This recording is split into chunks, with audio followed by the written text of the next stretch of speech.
Hello and welcome back. Today we'll have a look at Tough Break and my final conclusion on the update. So let's get into it. The Tough Break update brought along a lot of changes to a lot of weapons. Some were pretty good, a lot were just downright stupid, but I think a lot of the changes did help, especially with the medic. The Crusader's crossbow got a nice buff. It now gains uber charge when you hit someone with it and heal them. However, the quick fix got a nerf where you used to be able to cap points while the uber charge was running.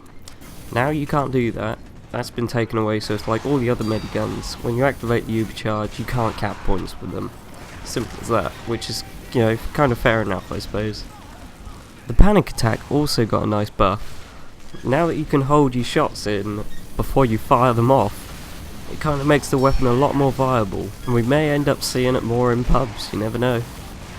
But anyway, I could talk for ages about changes to weapons. There's been so many, it's insane. I'll leave a link down in the description so you can go and have a look at all the changes for yourself, but I thought I'd just give a little quick overview of them all. Anyway, the maps which were brought into the game were actually really good. The Snowy Coast has quickly become one of my most played payload maps, honestly.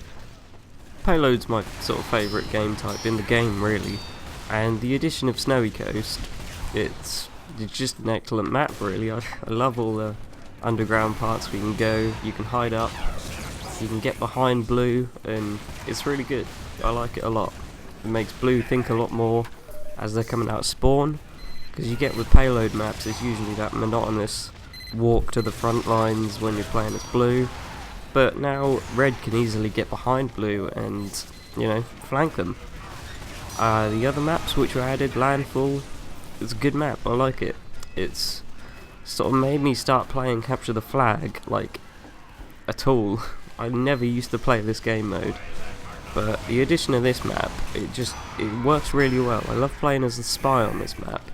It just plays out really well. Vanguard, that's a control points map. It's a good map. It can feel a bit claustrophobic in places, but otherwise I think it's a good map design. I enjoy playing it. And the last map that was added was High Pass, which was a King of the Hill map. This is quite a nice map as well. Both players, obviously it being a King of the Hill map, it's just a mirrored map design, so it's nice really.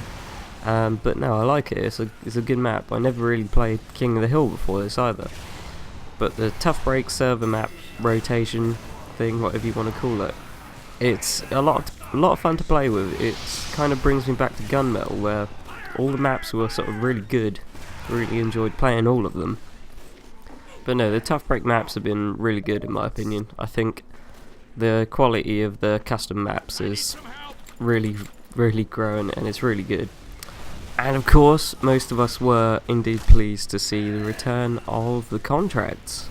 They introduced the contracts during the Gunmetal update, and they went down, hugely well. They were excellent. They were just providing a new way of playing, really, and they made a lot of people change classes and play different styles than they were perhaps used to.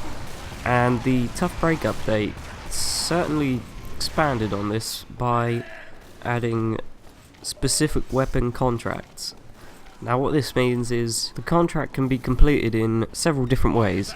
You can complete it by playing, the specific class or specific map or whatever else it is. Or you can, for the advanced points, so the more points for the objective completed, you use the particular weapon to do a particular task. Now this, for me personally, I found this to be really good, because I ended up using a lot of weapons that I'd never used before, like the Crusader's crossbow. I love that weapon now. I think it's great. Same with the Huntsman. I absolutely hated using it before. Then I got a Huntsman contract, and I love the thing to death. It's fantastic. It really is. So yeah, I think the Tough Break contracts were a lot of fun, really, and they're still going, of course. But the only problem I'm having with them is the reward system. Now during gunmetal, they were really quite generous with what they were giving out. The contracts, more often than not, you would receive a weapon for them of some description, even though it's only like civilian grades and freelance grades, and I think it goes up to mercenary and commando grades if you're really lucky.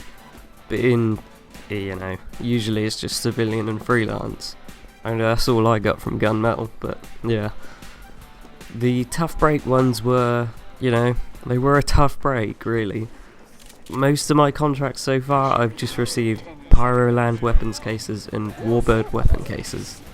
I mean, that'd be great if I had loads of keys and loads of money, but I don't. I haven't received a whole bunch of weapons from there. I've received a few. I got a knife and a wrench, a minigun or two. But otherwise, they're being pretty tough on us with what they're giving us, really.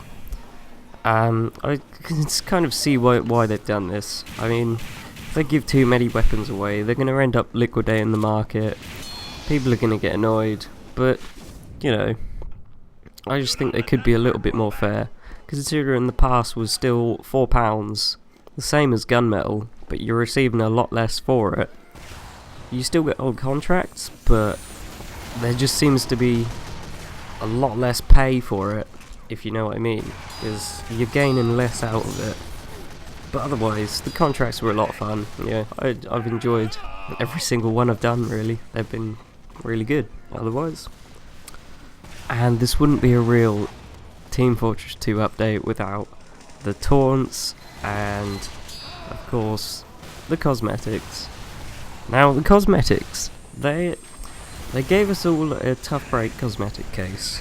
For most of us, they're probably still sitting in our backpacks. I opened mine and I got a mercenary grade soldier hat. It was a nice one, I can't remember what it was called. And the taunts, of course. The manrobics, I didn't like this taunt when I first saw it. I thought, yeah, okay, they're really kind of scraping the bottom of the piss bowl, but I'm kind of coming around.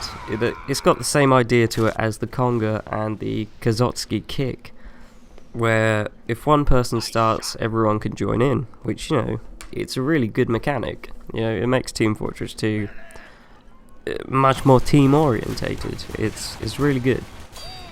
And obviously the other two that were added was the Demo Man's bagpipes, which is pretty cool, and the bucking bronco for the engineer, which is a really interesting one. It's literally a bucking bronco for the engineer. What else could you want? So, I hope you enjoyed this episode. Quite a long-winded one, but it was just a quick overview of the Tough Break update and my final thoughts on it, really. So make sure, if you made it to the end of the video, leave a like, show me you're active, and, just give me some feedback, But yeah, I hope you enjoyed, and I'll see you in the next one. Ta-ra!